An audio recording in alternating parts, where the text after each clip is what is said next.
terreno para, estamos en la iglesia, hay que sacarse la gorra, dice. Compraron para hacer el templo, porque al frente hicieron su primera instalación, con su seminario de San Luis, en fin. Pero luego, ya tomaron posesión de aquí, inmediatamente se pensó en hacer el templo. Entonces un sacerdote llamado Nicolás Durán Maestrini fue a Roma y de Roma trajo el plano.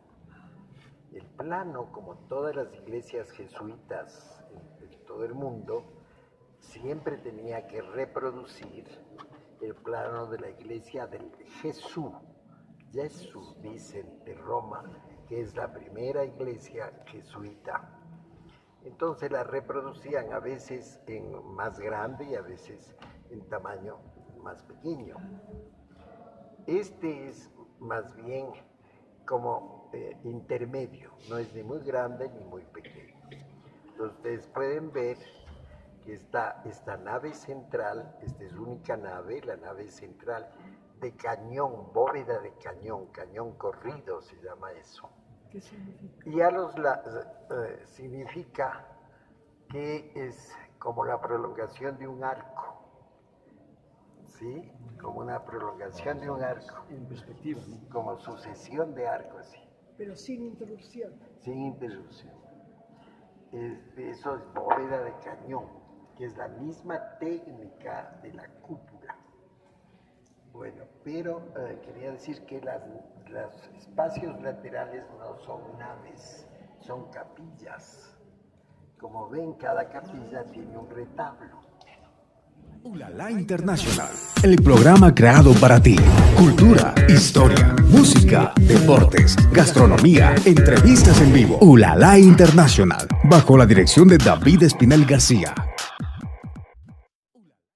Miren con el estofado en azul y rojo, sobre oro. La miran, es bellísima la escultura. Y al frente miren el Calvario, el Señor de la Justicia en la parte superior. Por tanto, cuando uno quiere dirigirse al interior y comunicar a alguien, tiene que decir en la capillita de la Inmaculada tal y tal cosa, o en la del Calvario, y así sucesivamente, que son 6 capillas, 3 a un lado y 3 al otro lado en este caso. Pero no hay que decir que son naves. Las naves tienen que ser independientes totalmente y luego otra fila de capillas. Como en la catedral. En la catedral a un lado nada más. Hay naves. Sí, porque en la otra no alcanzó, por razones diversas que puedo explicar cuando estemos allá, ¿no es cierto? O referirme, no explicar. La bóveda, la construcción que comenzó a partir del plano, el yeso, la prosiguió un hermano napolitano, italiano, llamado Marcos Guerra, que trajo la técnica de hacer bóvedas y cúpulas. Era un arquitecto fabuloso, porque miren, desde el siglo XVII, del siglo XVII hasta la fecha, no ha caído con los terremotos.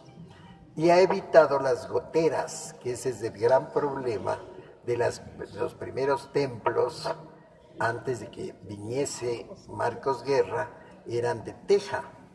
Se movían las tejas y pasaba el agua y dañaba a los artesonados. Pero esta técnica dio muy buen resultado. ¿Y no es de teja? No, esto es de ladrillo, en forma de cañón, como han visto, y la cúpula igual. Y entonces así es también el Carmen Alto,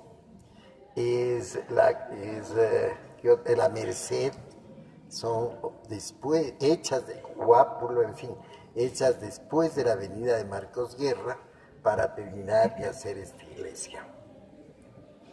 Los jesuitas decidieron hacer desde el presbiterio, comenzar a trabajar desde allá a partir de los planos y todo. Y había una señorita que vivía a 2 cuadras de aquí, cerca del Arco de la Reina, o en el Arco de la Reina que decimos. La joven se dio cuenta de que se daban misa en la parte delantera y entonces vino a oír su misa. Santa Mariana de Jesús, que no era monja, lo que quiere decir que no es necesario ser monja para ir a los templos y rezar y ser santos, ¿no? Eso para las chicas es un buen consejo, porque ya las personas de edad ya no, pues ya conocen el mundo y entonces ¿qué van a ir a un convento? Nada, ¿no les parece? La amiga que les estoy hablando, la Santa Mariana de Jesús, venía a oír ahí misa, y ahí hay una escultura que recuerda donde ella se arrodillaba. Se vestía de negro, porque el negro estaba de moda, pero no como el de ahora. Era un negro completo, con el velo negro, en fin. Y por eso les representan de negro, que era además el hábito de los jesuitas. Hizo mucha amistad, ya les contaré por qué y con quién, luego que veamos un cuadro por allá. Fueron construyendo lentamente el templo y quedó sin construir la fachada hasta el siglo siguiente, que les he dicho, 1722, que comienza. Ahí era solo una pared de ladrillo, porque seguramente faltó dinero, porque ese es también un misterio de dónde salió más plata aquí, porque la gente ya habían donado todo lo que tenían, y Potosí, el rey de España, prohibió que la plata de Potosí, de Argentina, de Bolivia, fuera a los demás países. Entonces una historiadora hizo un estudio, Tamar Estupiñán, un estudio muy moderno, en fin, y descubrió que el dinero que usaron los jesuitas vino del sur de Colombia, de donde ahora está Huacho.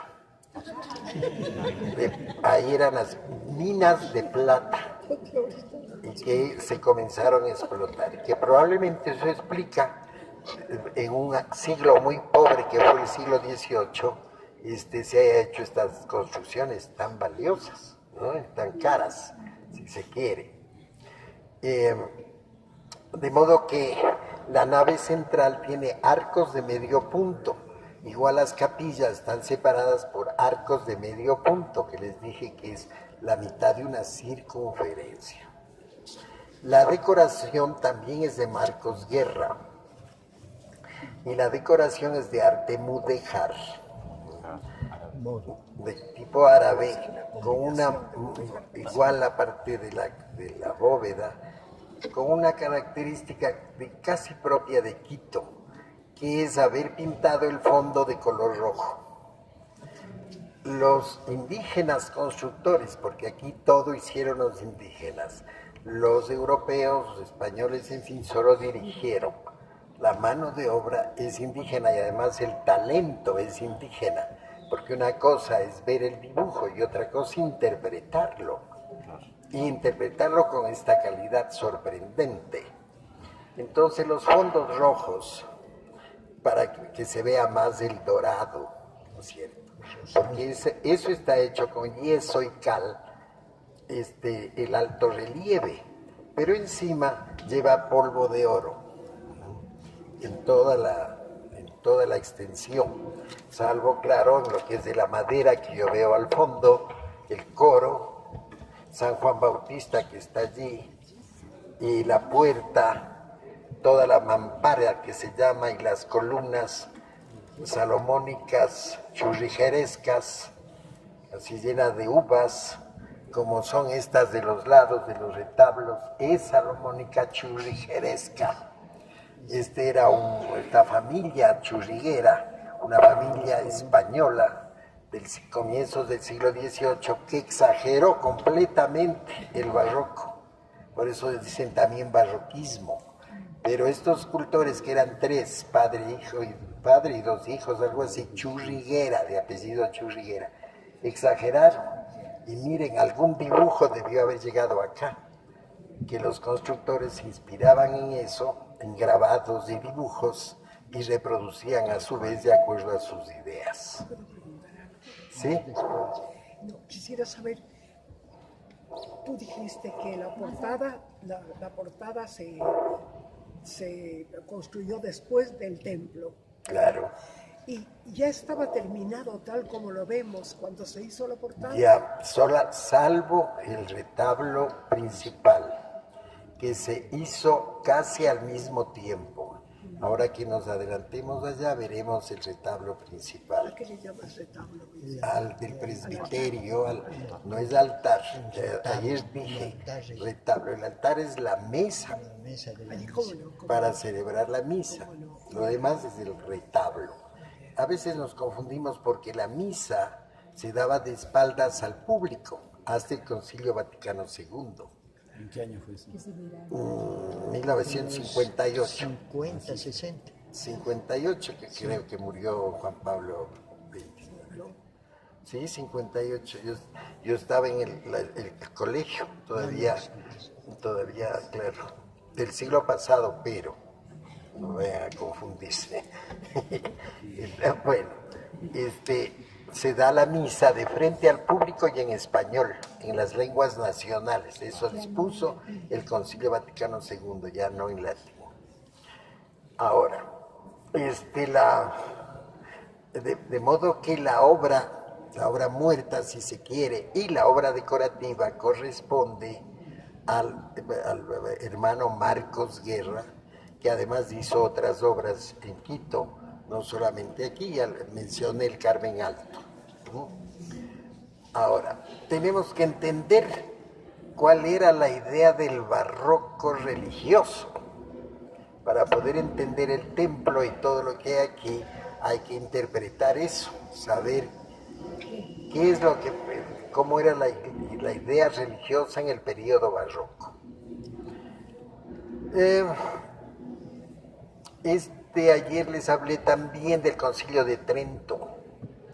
El barroco surgió de las resoluciones del Concilio de Trento que el rey Felipe II puso como ley en el Imperio Español. Ahora, en el Concilio de Trento, los pensadores que asesoraron a los obispos eran jesuitas. Eran la región fundada no hace mucho, la orden jesuita. Esos señores, esos sacerdotes muy ilustrados fueron a Roma para asesorar a los obispos. Y de allí salió el Concilio de Trento, que nosotros conocemos hoy como el Catecismo, porque lo que se aprende viene de ahí, del Concilio de Trento, lo que se aprende en el Catecismo. Claro que las resoluciones son enorme cantidad de volúmenes, en fin, el Catecismo es como una síntesis para que llegue a toda la gente para aprender, ¿no es cierto?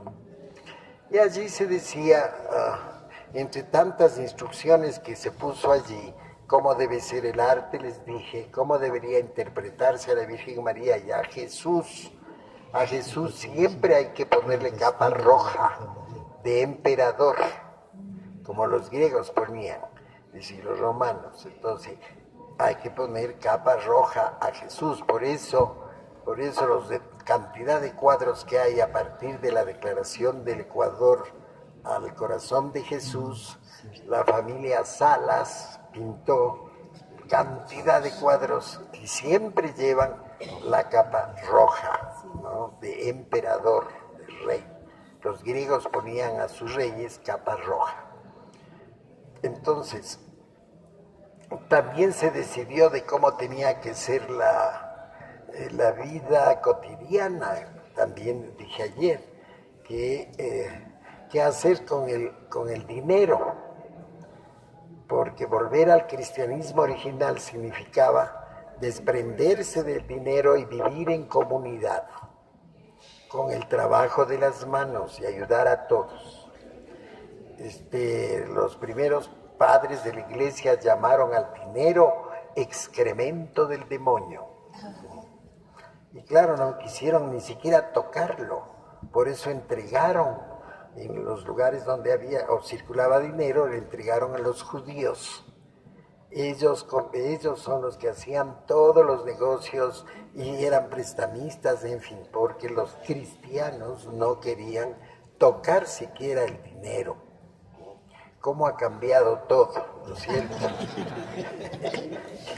Parece impensable lo que estoy diciendo, pues, ¿no es cierto? Y de resoluciones de esta naturaleza en todos los campos, claro, eso es un concilio de la Iglesia que habla de la moral, en fin, de todas las cosas. Entonces, el dogma de la Inmaculada, de la Virgen María, igual, era de defensa, ¿no? Los jesuitas tuvieron mucho que ver y por eso el estilo barroco también se llama estilo jesuítico de los jesuitas. ¿Ya? La idea era que si se hacía iglesias y se hacía obras de arte, eran siempre para cristianizar, que sirvan para enseñar religión. La mayoría era analfabeta. Bueno, ahora no me sorprende, porque, bueno, eran analfabetos el 98%, ahora son analfabetos letrados del 98%.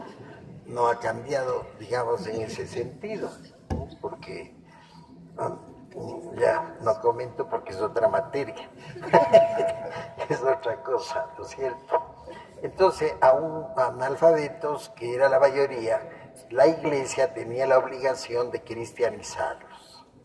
Y la gente rica de las ciudades, tenían que pagar y sostener, pagar a los predicadores, pagar las misas, pagar la construcción de los monumentos, etc. Esa era la obligación. Y le aplicaron, como vemos, nunca se ha podido repetir ese periodo desde el siglo XVI, terminales del siglo XVI, hasta la independencia, porque de la independencia para acá, si algo se ha construido es quizás el Teatro Sucre, en la República, Teatro Sucre,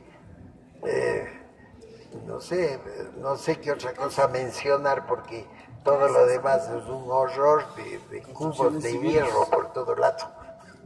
Todas las casas son cuadradas, cúbicas. Y eso yo sé quién tiene la culpa y todo eso, pero no lo voy a decir ahora porque no. De manera que el periodo de construcciones, ¿no?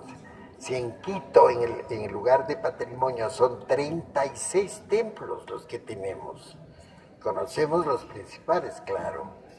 Ya, y es en un espacio más o menos holgado. Ninguna ciudad de Sudamérica tiene esa distribución. Quizás en México, Puebla, quizás la Ciudad de México propiamente dicha, que se está hundiendo, que es una cosa muy curiosa ir ahí, ver los templos, etcétera, cómo están hundiéndose. En todo caso, las disposiciones del Concilio de Trento y el papel de los jesuitas, importantísimo, porque eso, digo, se ha mantenido hasta ahora, ¿no es cierto? Desde el punto de vista religioso. Entonces, ¿cómo enseñar religión? Haciendo un templo. ¿De qué manera la arquitectura tenía ya que enseñar religión?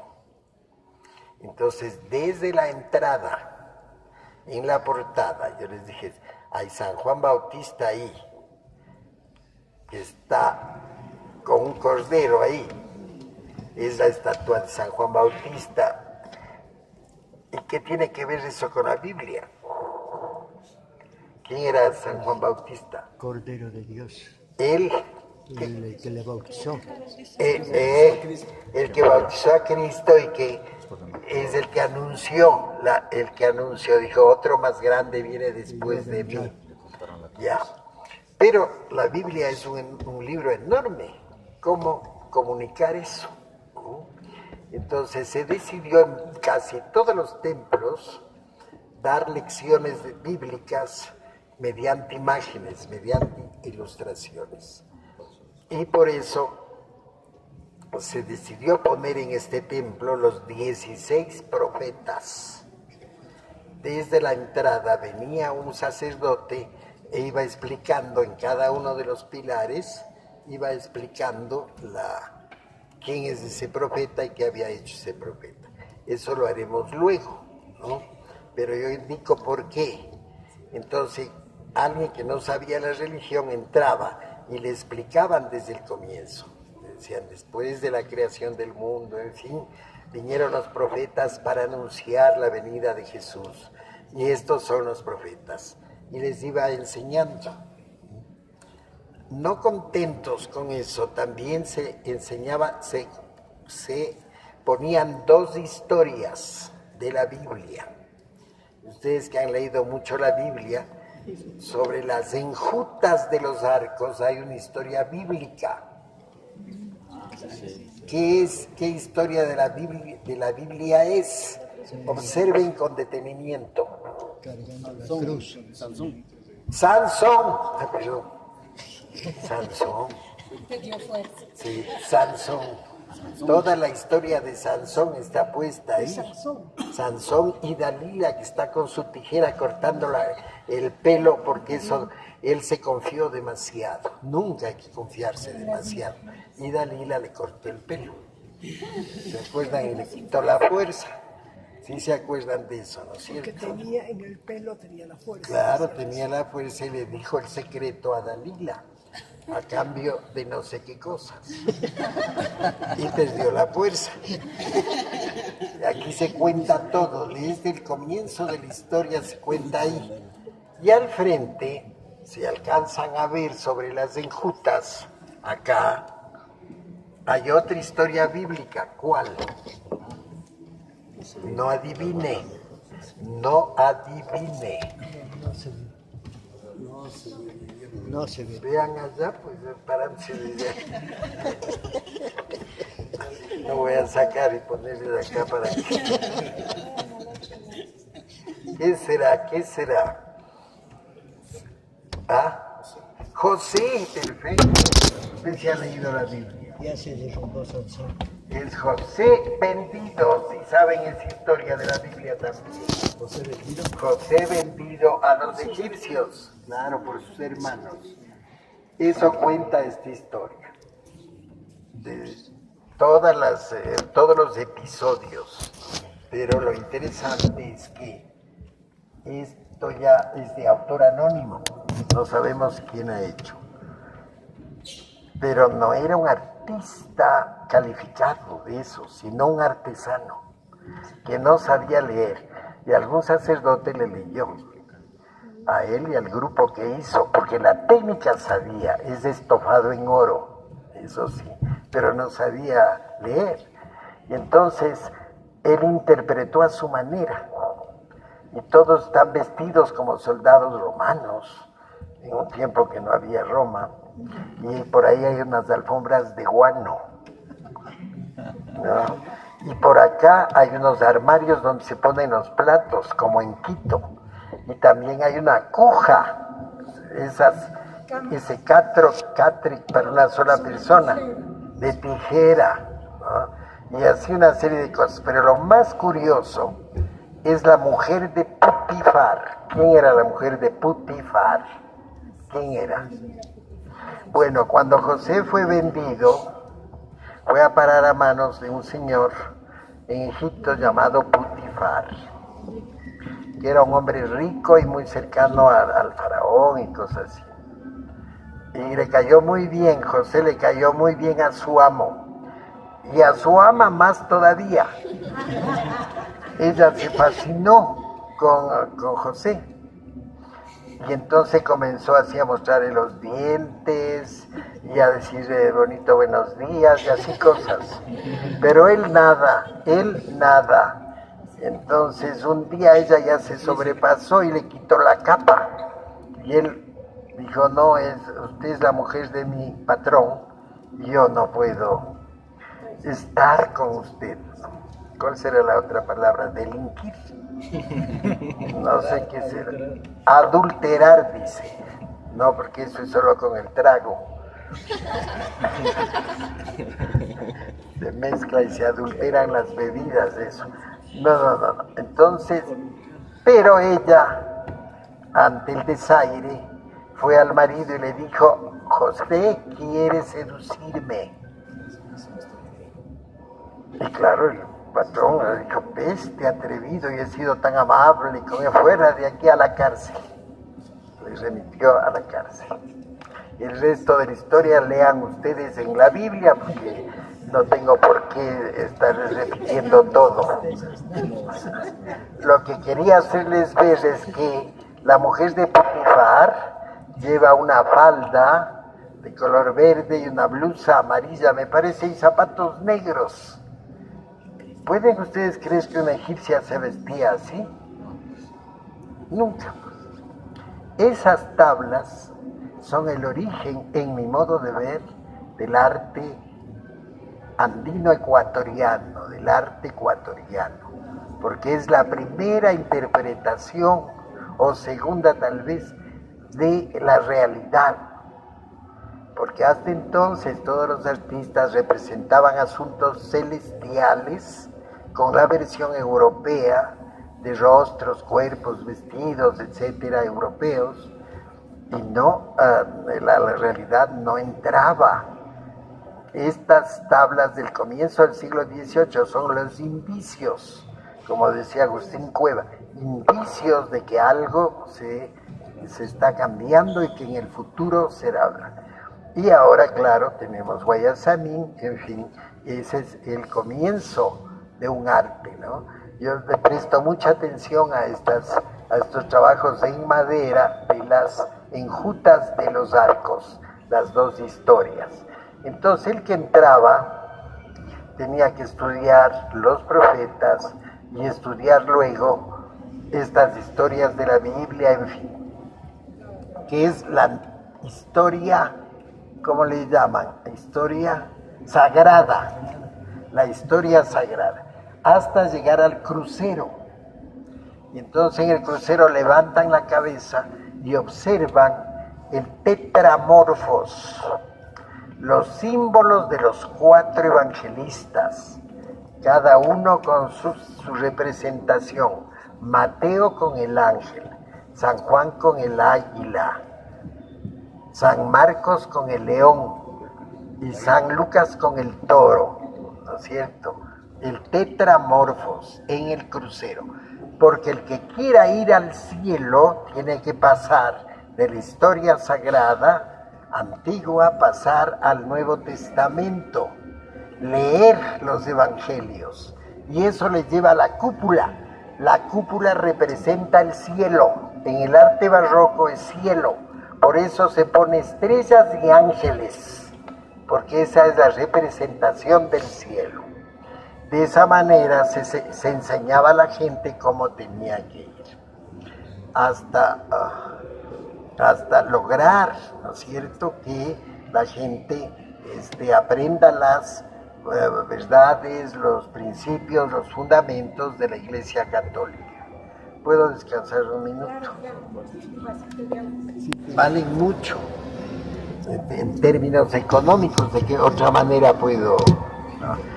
Y por eso se pone tantos cuidados y cosas aquí, porque no vaya a ser que los narcos manden a robar los cuadros, como han hecho ya en muchos templos de aquí, del Cusco y de todas partes, los narcos. Porque con esas enormes cantidades de plata, ¿qué van a hacer? Robarse las obras de arte para poner en sus casas. Sí. ¿Cuál es el motivo de tomar una fotografía? ¿Qué le pasa? ¿Perdón? ¿Por qué no permiten? ¿Por qué no se puede tomar? Se daña con el flash, se daña. El flash tiene alguna sustancia o algo que daña las pinturas al óleo. Eso en todas partes del mundo, no solamente aquí. La luz o qué sé yo, que le daña. Ya.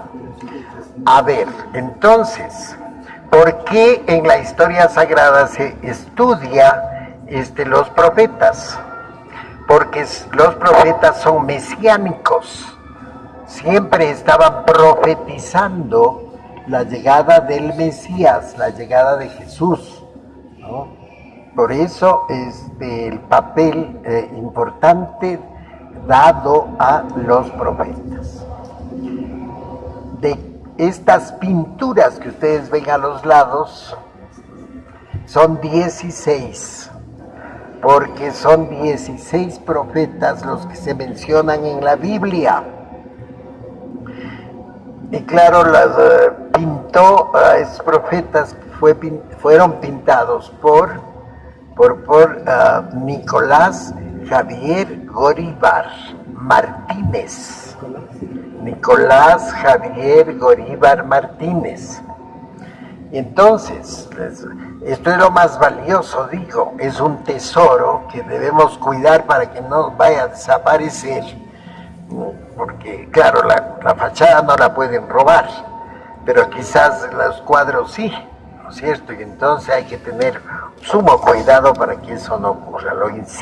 Insisto en eso para que sepan qué es lo que se custodia como patrimonio, dado que algunas de las más valiosas piezas ya fueron robadas. El Cristo Resurrecto de 18 centímetros de Caspicara fue robado del Museo de Arte Colonial. Es que no levanto sí, para que me da la impresión de que llega mucho ahí. Ahí está bien. Ya me olvidé que era. Esos. Que hay que cuidar los cuadros. Entonces, ¿quién era Nicolás Javier Goríbar? Y para eso tengo que decirles que hubo un incidente cultural en el año 1950. Una señora diplomática panameña llamada Teresa López Vallarino, que era experta en arte, escribió un libro. Y en el libro escribió de su colega panameño Hernando de la Cruz. ¿Quién era Hernando de la Cruz? Entonces dije que cuando veamos otro cuadro les voy a decir quién era. Ahora solamente decir que era panameño y que en Quito entró a la iglesia y fue consejero de Mariana, de Santa Mariana. Bueno, la señora panameña dijo que las pinturas eran de él y que Goríbar no había existido.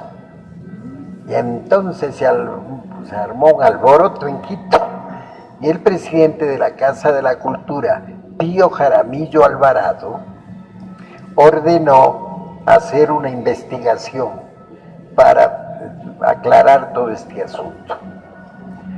Y enseguida, pues, a las personas de ese tiempo, el padre Vargas, los investigadores, en fin, nombró una comisión para que estudie los materiales de las pinturas, los lienzos, los soportes que se llaman los materiales. Y fueron 2 artistas jóvenes en 1950 encargados de ese trabajo, Guayasamín y Kickman, los 2 que vinieron y estudiaron todo y dijeron, no hay firmas, pero evidentemente son de la misma mano, es decir, el mismo artista, hay un solo artista que los pintó. Y era la opinión de 2 artistas sumamente calificados, no cualquier cosa, ¿no es cierto? Este era ya un buen argumento. Otro argumento, el párroco de Guápulo dice, miren señores, aquí hay una pintura en el lado izquierdo de la iglesia entrando a Guápulo, que lleva la firma, dice Fesit Goríbar. Ya uno puede ir y ver, Fesit Goríbar, está al alcance ahí, es una pintura que ya la voy a describir. De Argentina vino una noticia de un colegio jesuita y dijo, aquí hay una placa de metal con un grabado, que es una celebración de un grado académico, en fin, que se ha hecho una ilustración. Y en la parte inferior dice J. Goríbar. Entonces, claro, ya estos asuntos ya no podía negarse que era o existió el señor. Y de pronto otro dijo, hay un testamento en los archivos, testamento de don Valentín Goríbar, el papá. Él declara que Valentín es hijo de un señor Miguel Goríbar que vino de Burgos, de España. Don Valentín se casó con una señora Martínez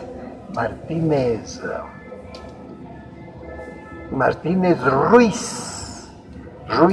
Es importante acordarse de ese otro apellido, porque la mamá de Miguel de Santiago era Ruiz, de apellido Ruiz. Y eso explica otra cosa, de dónde estudió Goríbar. Estudió en el taller de su pariente o primo, Miguel de Santiago, en finales del siglo XVII. Ya. Y luego en el testamento dice cuántos hijos tuvo Valentín. Tuvo 4 hijos. El primero, llamado Miguel, que se hizo sacerdote.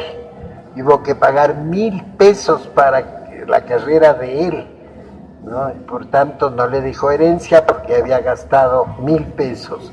Pero le nombró el responsable de los hermanos, ¿cómo se llama eso? Albacea de sus hermanos. Segundo hermano, Nicolás Javier Goríbar. Luego una hermana mujer y un varón. Todos con el nombre Goríbar, Javier.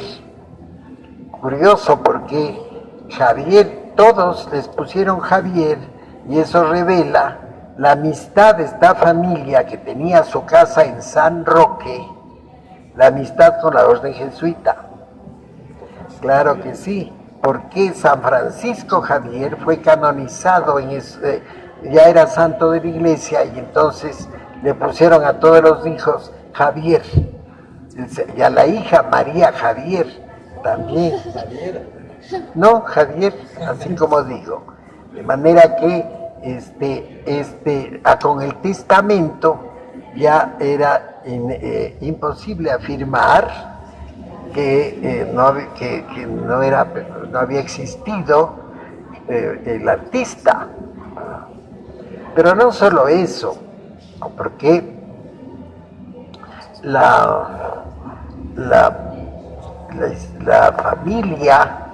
familia de Goríbar, además de su amistad con la orden jesuita, en fin, gozó de prestigio y aparece ya en otros documentos.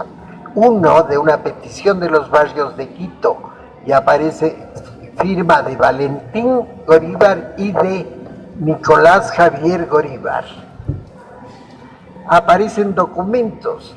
El hermano mayor, el sacerdote, era coadjutor de Guápulo, es decir, ayudante del párroco de Guápulo. Entonces comenzaron a salir muchas noticias en torno a esto. No se ha encontrado partida de nacimiento ni partida de defunción. Pero se habló mucho de los profetas, que eso es lo que la señora Teresa López de Vallarino argumentaba que era de su paisano.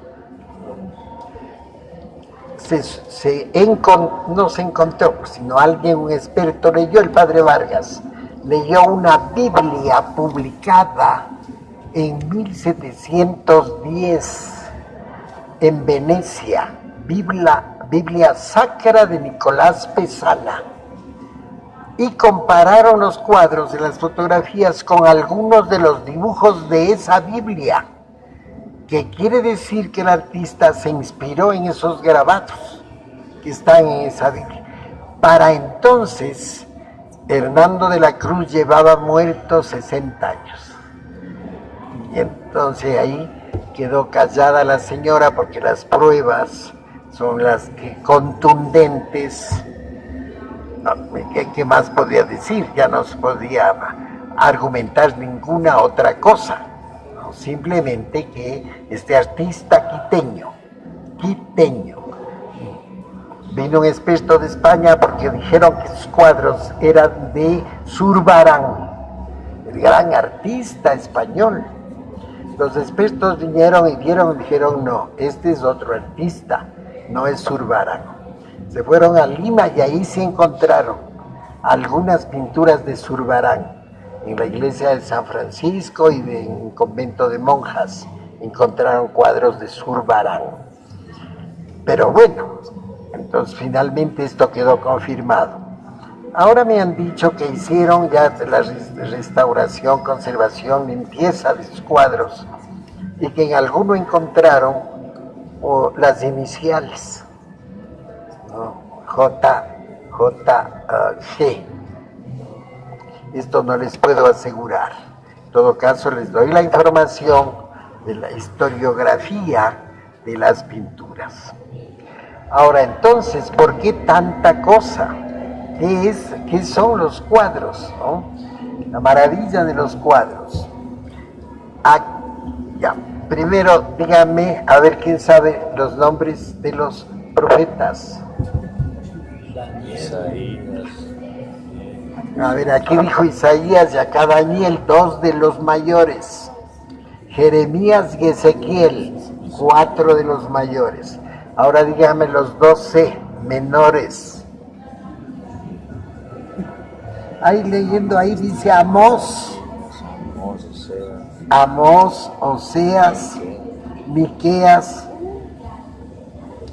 Sofonías, Zacarías, Ageo, Joel, Jonás, que ustedes se acuerdan de la ballena, Jonás. ¿Ah? No. Job es lo que yo tengo, la paciencia de Job. Abdías se llama otro. Abdías, Malaquías. Ya. Entonces ya deben estar los 12. Más 4, 16 profetas. Esos son las pinturas. ¿Y cómo las ha hecho? Se ha pintado al profeta y ha puesto en las manos, todo pueden ver también allá del fondo de acá. Sí, una cinta tiene en la mano con una lectura que es la primera línea de su libro de la Biblia. En esa filacteria se llama eso, en términos técnicos. La cinta se llama filacteria. Estoy viendo yo aquí del profeta Amós, y ahí está el verso en esa cinta, en esa filacteria. En la parte superior ha puesto lo que él profetizó. ¿Qué profetizó? La asunción del Señor a los cielos. ¿Sí? Ven, en cada cuadro, en los ángulos, está una profecía. Y en la parte inferior está un episodio de la vida del profeta. Entonces, si se ve Daniel, está con los leones. ¿Recuerdan de Daniel que un rey le mandó ahí a un pozo donde estaban los leones? Pero los leones no le comieron, pues. Y así sucesivamente, todos anuncian algo, por eso son los profetas. Entonces, y en la parte inferior, un episodio de la vida de los profetas. Ahora bien, desde el punto de vista artístico específicamente, primero hay que fijarse en la composición. ¿Y cómo es la composición? Se ve que estos cuadros fueron contratados por los jesuitas para que estén en ese lugar, no en otro, para que el espectador los vea desde abajo y los vea como gigantes. ¿Y por qué hacen eso? Porque la perspectiva es baja, o sea, el paisaje, el horizonte es en la parte baja de la pintura, entonces la figura cobra cuerpo. Ya.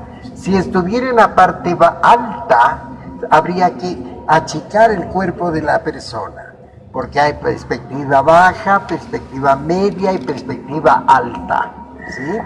Estos están siempre en perspectiva baja y por tanto Cada personaje es como un gigante, alto. Algunos miran al observador, que desde abajo está ahí, con la boca cerrada, mirando al personaje, ¿no? Como en este caso de ahí. Esto es la composición, pero qué efecto formidable consiguió el pintor.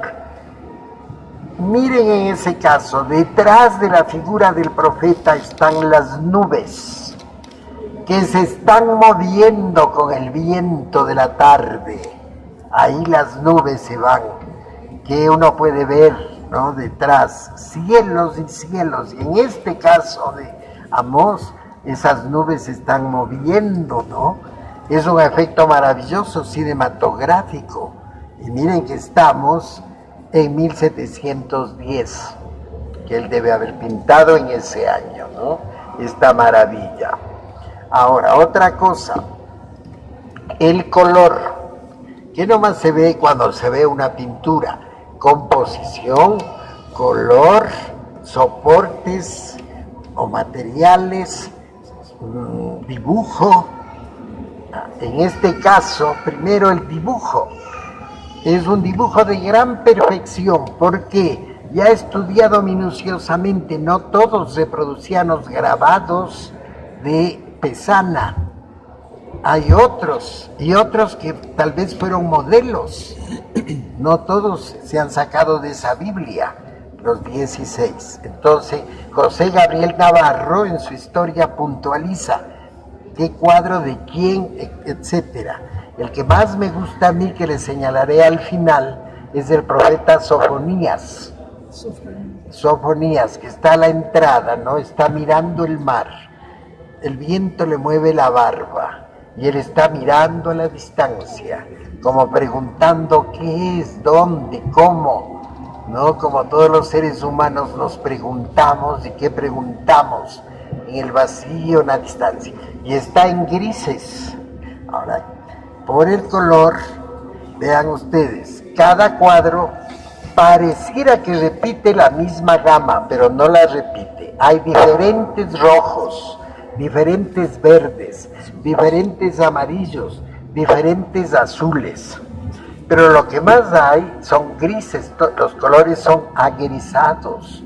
Eso es muy difícil conseguir, ¿no? Y por tanto, esos detalles que acabo de decir son los que dan el valor total a estas maravillosas pinturas. ¿Alguna pregunta?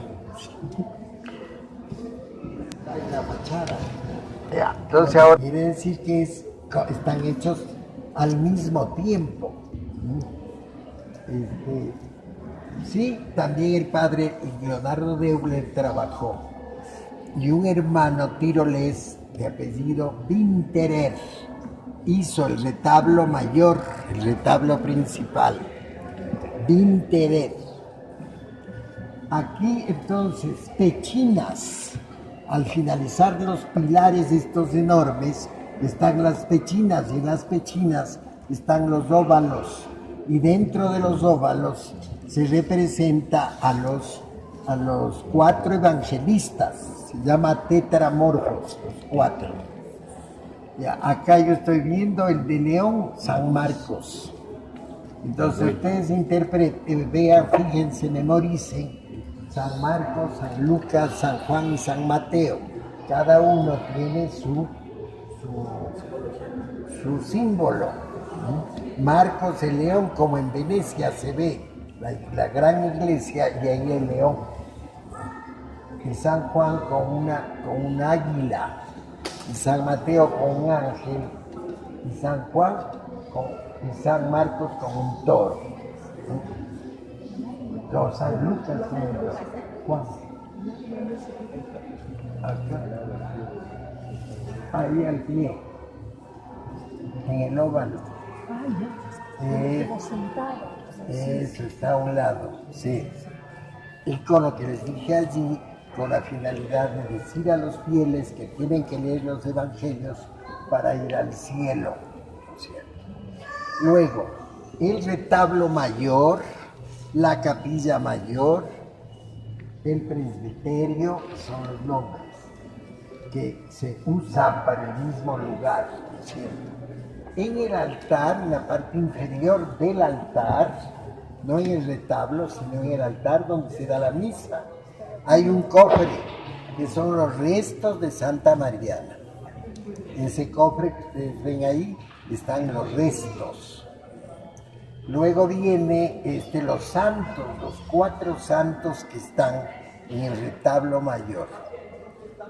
Uno es Santo Domingo de Guzmán, otro es San Francisco, otro San Pedro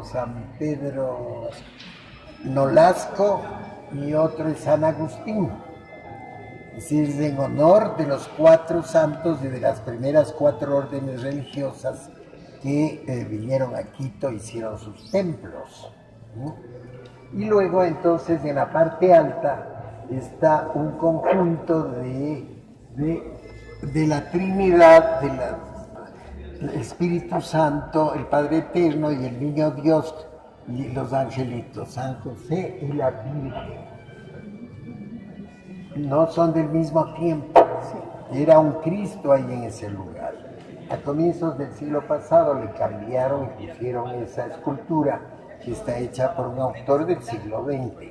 Por eso se nota un poco la diferencia con respecto a los santos que ustedes ven acá, pues a San Ignacio de Loyola o a San Francisco Javier. Estará en alguna otra capilla, claro.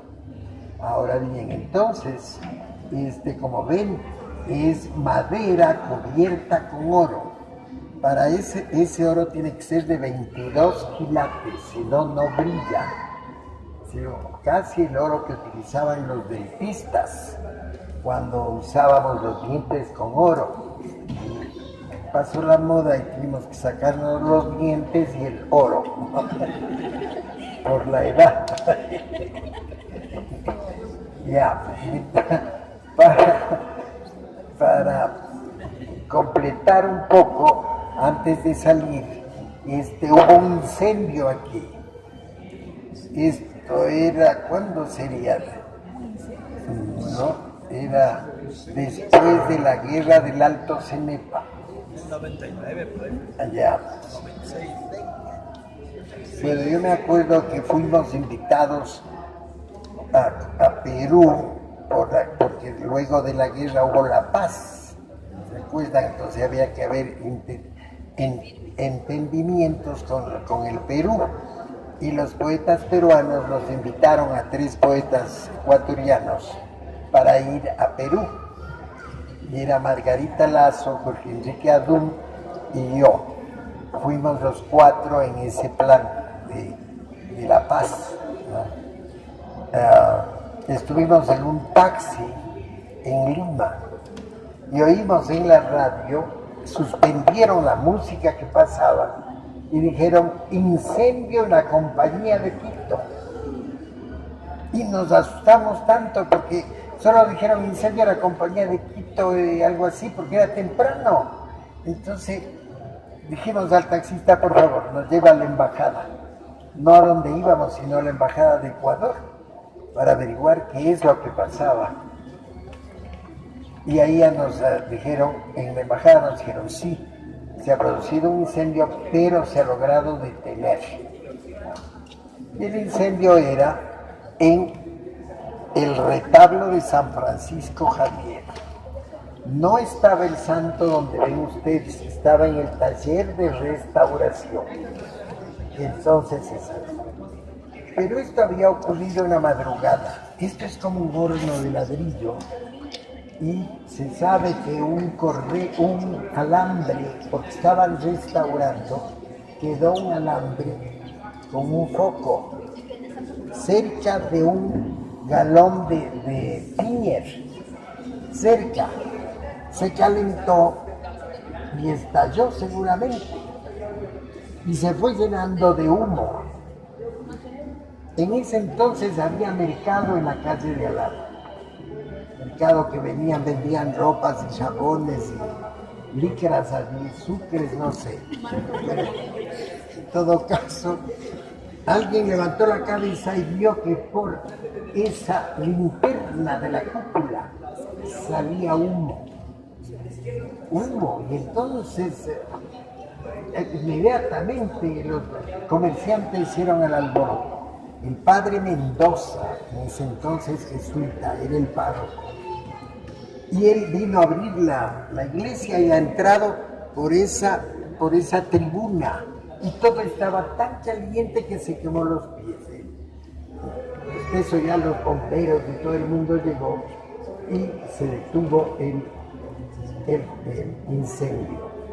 Quemó parte del retablo, ya les voy a indicar hasta dónde nos acerquemos, y luego parte de la tribuna, estas tribunas de tipo árabe, ¿no? Estos balcones son de tipo árabe a un lado y a otro lado.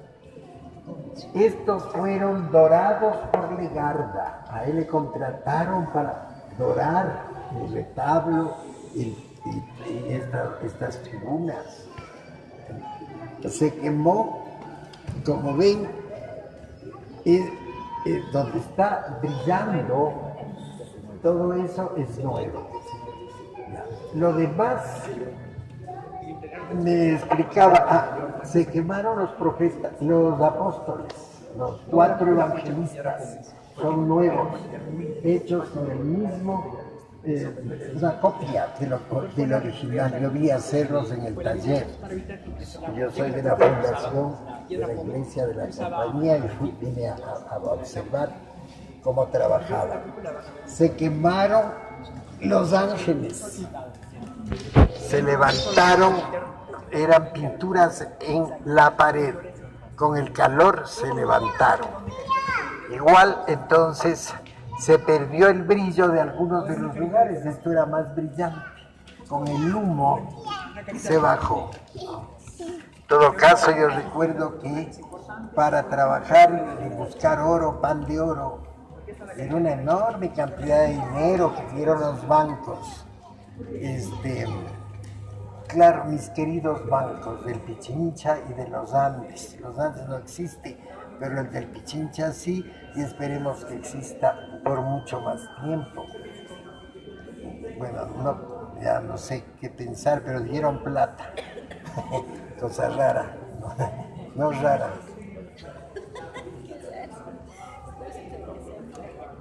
¿Por qué?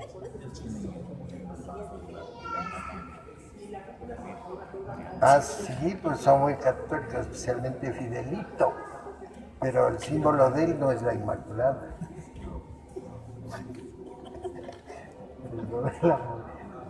El chiste es que dice que Fidelidad tiene como símbolo la Inmaculada. No, es el banco el que tiene el símbolo, que tampoco va muy bien en todo caso. Ya. Y entonces ha quedado, como ustedes ven, la restauración ha quedado muy buena. Nos podemos hacer... Ulala International, el programa creado para ti. Cultura, historia, música, deportes, gastronomía, entrevistas en vivo. Ulala International, bajo la dirección de David Espinel García.